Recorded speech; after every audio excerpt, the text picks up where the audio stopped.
How you doing, YouTube? Matt Massive Beer Reviews, back with interesting beer time. Hopefully delicious, interesting beer time in the form of 5 Rabbit Brewing. It is the Vida y Muerta, so life and death. They have written over here Märzen. It's a Märzen and Märzen. God damn it, I can't believe I said Märzen.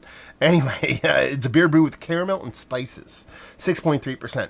Super interesting stuff going on here. We'll keep reading on the can, that way you guys know what's going on, and I'll give you my thoughts. It says, meaning life and death, our fall seasonal honors the Day of the Dead, in which past ancestors and recently departed are honored. Vienna and Munich malts lead a smooth caramel and cookie flavors. Dulce de leche, milk caramel. So it's basically like, think about just doing it like an extended boil like you did in brewing, but do that with milk, which is kind of makes it more like a caramel kind of vibe, and a touch of subtle autumn spicing makes it taste a bit like a graham cracker. The spice they use is what is it? I looked it up. Santa Rojas or Hosas. I forget the name of it. And I've never had it before, so I had to kind of look it up, and it can run the gamut of a bunch of different flavors, from licorice to peppery spice, stuff like that, even like eucalyptus and stuff like that. So I'm really interested to see what's going on here, because there's a lot of stuff going on in this beer. And to put it in a Märzen, and I said it again, is just kind of kooky. Yeah, so let's just dive in. See what we got. This can actually comes from the brewery. One of the, I guess the marketing or ambassador or whatever you want to call the people that reach out. I was like, hey man, love to send you some beers. And they sent me, I think, about 5 or 6 or 7 beers. And this would be the second one I'm cracking into. A bunch of these will probably go up right around the same time. Label-wise, it's awesome. It's a little bucktooth kind of creepy rabbit. What do you want? So, yeah, there you go. And the beer, I mean, it definitely looks the part of a traditional Märzen. The head is a bit darker than what I usually see, for what I assume is a lower ABV Märzen. Usually they're right around, give or take, about 5%, between 5 and 6%. And not that they can't have a head like this, but it just comes off a little bit darker. Other than that, just the body itself looks the part, that rich kind of brownish, just above copper coin kind of color. No haze this beer whatsoever. So they're calling it a Märzen. I assume it's lagered. So we'll see what's what. Let's actually get a nose. That is a super fun nose. They call graham cracker, and I can get what they're coming from for this, but there's something a little bit more to it. Probably comes off a little bit more gingerbready for me. There's some kind of maybe that Rojas. Is it Rojas? Goddamn, with the whole I forget the name of the goddamn spice, but that leafy spiciness brings this little bit of kind of minty characteristic along with this kind of little bit of a spiciness that is a little bit like anisey, a little bit licorice to it. Nothing too crazy. There is a sweetness to it. It could be an overly malty sweetness. I'm not getting like an overt kind of milk characteristic. It's not like milk sugar. It's not like lactose. It is a little bit confectionery, but it just has this nice maltiness to it that really marries well with that spiciness, and that little added dollop of that kind of milk caramel kind of brings this little kind of like pseudo Belgian candy sugar to the beer in a very fun way. It smells like a Christmassy beer, let's put it that way. It smells like a winter warmer more than it is a Märzen to me. So anyway, let's dive in. Cheers. That's Christmas beer. This is Christmas beer. This is winter warmer. That's what this is. It's what it should be. I don't care what it is. It's just tasty.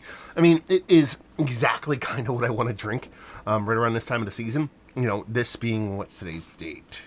Dun, dun, dun, dun, dun. As my mouse goes everywhere, but where it's supposed to go. There you go. We are on the 4th of December. And, you know, this is around the time you start cracking into those Belgian kind of darks, Belgian quads, Belgian doubles, those kind of beers, along with these kind of nice kind of winter warmers. It's a bit of a step down from that. And that's where this beer kind of actually comes off for me. That's good. And then it gives me this nice rich caramel maltiness with a dollop of nice brown bread to it. There's a little bit of added sweetness to it. That's your kind of caramel milk kind of thing coming through there, very much like that Belgian candied sugar that I talked about previously. Then you have that Roja Santa. Hoja Santa. That's it. Santa. That's the goddamn spice. I can't believe I remembered it. It has that, which has to be bringing those other flavors to it. That kind of slightly minty, slightly anisey, licoricey thing going on, which doesn't come off like super licorice like when you combine it with that little bit of caramel. The way the malt kind of comes off in this beer, and you have that spice in there, it very much comes off as a gingerbread cookie for me, a gingerbread housey beer for me, and that's kind of where a lot of these winter warmers kind of go. But since the spice is something that's a bit unique, and since they're doing that Belgian candied sugar thing with that caramel milk, it just doesn't come off straight as an OG original version of that.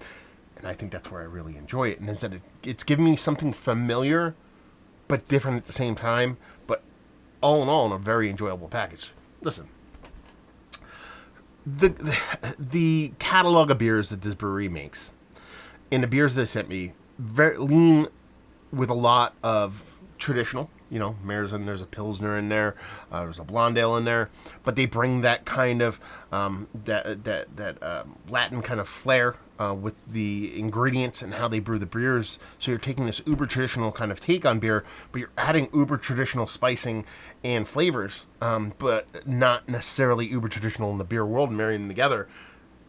That could be, you know, a very interesting thing, or it could be a disaster. Because when you start dealing with spices and all these kind of adjuncts that are not normally in beer, you can get a little bit too heavy-handed, a little bit too light-handed. Find that perfect balance between those is kind of a tall order. This is about as good as it gets.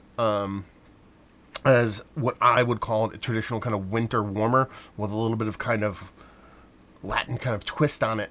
Yeah, I'm a fan. I dig it. I think it's absolutely delicious. I think that spicing comes off really well. I like the way they use that kind of caramelized kind of milk in there to add it as like that pseudo kind of Belgian winter warmer kind of thing going on, and it just works for me. I dig it. I think it's fun and a very tasty beer. Is this one of the better Märzens I've had as of late? Yeah, it is. Is it one of the better winter warmers I've had? Because honestly, that's really what I want to call this beer. It's fantastic. I don't drink a ton of winter warmers all year long. Like I said, this is the time of year you typically start drinking them. But with COVID, I actually been going out and getting a bunch of those. It's kind of as my engine revved up for a little bit more of a little bit traditional Christmas beer. So probably going to be picking up a few more just because this kind of kickstarting my heart. Anyway, what else? Valued availability, no idea. Anybody else in the Chicagoland or in the Five Rabbit universe want to let me know what's what when it comes to pricing on this thing, and leave you with if you like what we like this. If you like traditional beer, I mean, if you're into purely pastry stouts and hazy boys and hop thottiness, this might not be for you. But if you like traditional beers, if you like Belgian traditional beers, even if you like German kind of Märzens, but you want something with a cool and interesting, but not overly heavy-handed kind of twist on a beer, you're going to find that here. And just a really well-done beer. Can't express how fun it is when spicing on a beer is done, and it's done in a delicate but meaningful manner. That really turns me on, and that's kind of what we have going on here. So if you like those things, you'll like this. So there you go. Another review in the books. Hopefully you guys enjoyed it. Down there if you want to talk about it. Massive Beers if you want to check me out doing the social media stuff. Beer Massif if you want to check me out doing the whole podcasting thing. And hopefully you guys enjoyed the review. Hopefully you're enjoying a little bit of whatever beer right now. Christmassy beer. Hopefully see you next time. Cheers.